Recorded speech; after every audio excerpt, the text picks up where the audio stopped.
Баршаңызға қайырлы күн, әріптестер. Сіздермен бірге Дара KZ. Бүгін телефонда осындай әдемі шрифтті қалай қолдануға болатынын айтатын боламын. Ол үшін ең алдымен кіреміз. Поискке қазақша шрифттер деп таңдаймыз. Осы қазақша шрифттердің ішінде сіздерге суреттер берілген. Және төменде мына жерде сіздерге осы шрифттің нұсқасы тұр. Міне, менде барлығы бастырылған. Мысалы, осыны алу үшін төмендегі мынаны басамыз файлды. Енді осыны басқаннан кейін қайтадан шығып, Store'ға кіріп, Add Text деген программаны бастырамыз.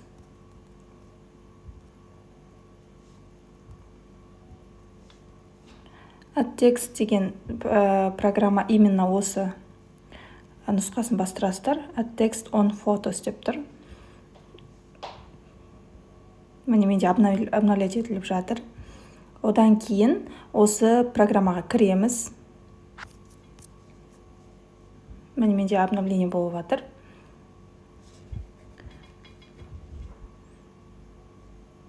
Жүктелгеннен кейін Телеграмға кіріп, біз мына документті бастық қой. Енді отправить деген батырманы басамыз.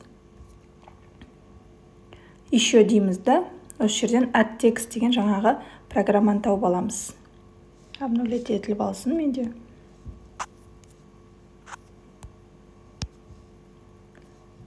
Міне, добавить текст, міне Add Text деген мынау бағдарлама. Міне, осының үстін басамыз. Міне, установите деп тұр, яғни бастырып аласыз ба деп сұрап тұр. Бастырып алдық. Енді бұл программаға кіреміз. Кіреміз да новый проект дегенді басамыз. Сіз жаңағы өзіңіздің көрнекілігіңізді осы жерден таңдап аласыз да, из галереи деген таңдайсыз, немесе файлдан таңдап алуыңызға болады. Мен история проекттен біреуін алып көрсетейін сіздерге мысал ретінде. Міне, мынау кері байланыс дегенді жазуын қазір қалай жазу керек, соны көрсетемін. Жазу үшін жоғарыдағы текст деген бағдарламаны басасыз батырманы. Одан кейін жазу жазасыз. Жазу деп қойын, бағалау дей салайын, мысал ретінде сіздерге көрсету үшін. Жазу бағалау дедім. Осыны шрифт деген нұсқасын таңдаймыз.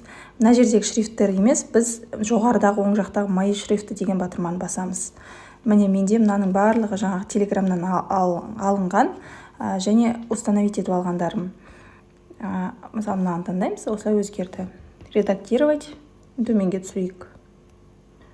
Міне, осылай болады. Түсін өзгертесіздер, светін барлығын өшіреге кіріп. Міне, осылай телефон арқылы көрнекіліктеріңізді жасай берулеріңізге болады. Кез келген шрифті жаңағы Телеграмға кіріп, тағы да бір көрсетіп жіберейін. Мысалы, осы привет алу үшін Optima деген басамыз, KZ Optima. Поделиться. Add Text деген программаны үстін басамыз. Установите.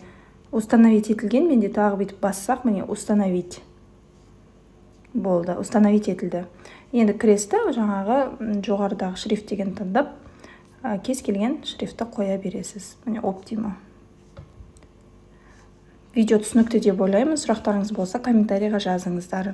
Міндетті түрде тіркеліп алыңыздар. Алда көрнекіліктің жасалу жолдары барлығы менің каналымда түсірілетін болады. Баршаңызға сәттілік.